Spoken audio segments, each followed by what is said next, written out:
NHM contract staff నర్సులను special category కింద regularize చేయాలని ఎన్హెచ్ఎం స్టాఫ్ నర్సులు సీఎం రేవంత్ రెడ్డికి విజ్ఞప్తి చేశారు. గత 10 సంవత్సరాల నుండి సిహెచ్సి, పిహెచ్సి, యూపీహెచ్సి వంటి వివిధ ఆసుపత్రుల్లో సేవలందిస్తున్న స్టాఫ్ నర్సులను రెగ్యులరైజ్ చేసి న్యాయం చేయాలని ఆల్ ఇండియా ముస్లిం రిజర్వేషన్ పోరాట సమితి అధ్యక్షులు డాక్టర్ షేక్ ఇస్లాముద్దీన్ ప్రభుత్వాన్ని డిమాండ్ చేశారు. 500 మందికి పైగా ఉన్న స్టాఫ్ నర్సులు కోవిడ్ వంటి కష్టకాలంలో కూడా సేవలందించారని ప్రెస్ క్లబ్లో ఆయన వివరించారు. ప్రభుత్వం నిర్వహించిన పరీక్షల్లో క్వాలిఫై కావడమే కాకుండా సేవలో అనుభవజ్ఞులున్నారు. ఇలాంటి వారిని కొత్త వారితో సమానంగా రెగ్యులరైజ్ చేసి నష్టపోకుండా నివారించాలన్నారు. సెలెక్ట్ అయి కూడా జోనల్ పరంగా నష్టపోయారని వివరించారు. ఏఎన్ఎంల వయో పరిమితిని 52 ఏళ్లకు పెంచిన విధంగానే స్టాఫ్ నర్సుల వయో పరిమితిని కూడా పెంచాలన్నారు. ఎన్హెచ్ఎం డాక్టర్లకు వర్తింపజేసిన వెయిటేజ్ మార్కులను కాంట్రాక్ట్ స్టాఫ్ నర్సులకు కూడా వర్తింపజేయాలన్నారు. గత ప్రభుత్వంలో స్టాఫ్ నర్సులకు తీవ్రమైన అన్యాయం జరిగిందని కాంగ్రెస్ ప్రభుత్వం న్యాయం చేయాలని విజ్ఞప్తి చేశారు.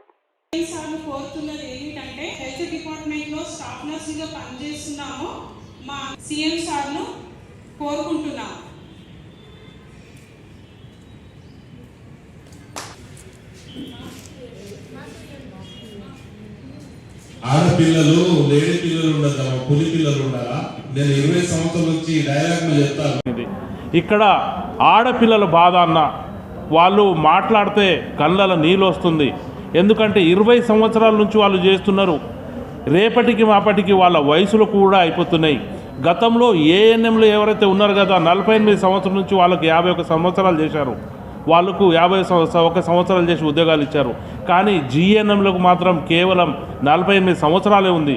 వీళ్ళకు కూడా వయసు 51 సంవత్సరాల దాకా పెంచితే ఇప్పుడు ఏదైతే ఈ నోటిఫికేషన్లు మీరు ఉద్యోగాలు ఇస్తున్నారు కదా, దీంట్లో మిగిలి ఉన్న 138 చిల్లర పోస్టులు ముఖ్యంగా ఇప్పుడు ఉన్న అవుట్సోర్సింగ్ జిఎన్ఎంలకు ఇస్తే వాళ్ళు చాలా సంతోషిస్తారు. మళ్ళా కాంట్రాక్ట్ అవుట్సోర్సింగ్ కాంట్రాక్టర్లకు మళ్ళా ఏదైతే నెక్స్ట్ నోటిఫికేషన్ వచ్చినప్పుడు ముఖ్యంగా ఈ స్పెషల్ కేటగిరీ కింద అవుట్సోర్సింగ్ కాంట్రాక్ట్ నర్సులకు తీసుకోవాలని మేము రేవంత్ అన్నను అప్పీల్ చేస్తున్నాం. ఎందుకంటే ఈరోజు చాలామంది నర్సులు డాక్టర్లు లేకుంటే నర్సులే చేసేది మొత్తం. మెయిన్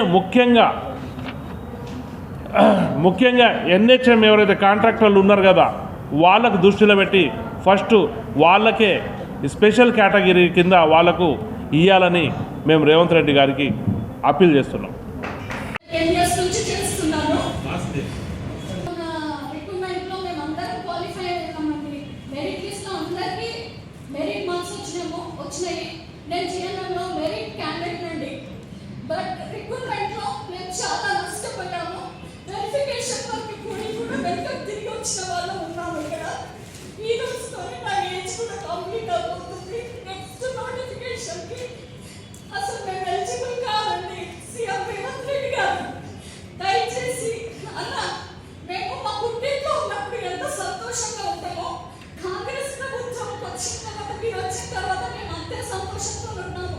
ఎందుకు అనేసి అంటే కాంట్రాక్ట్ లో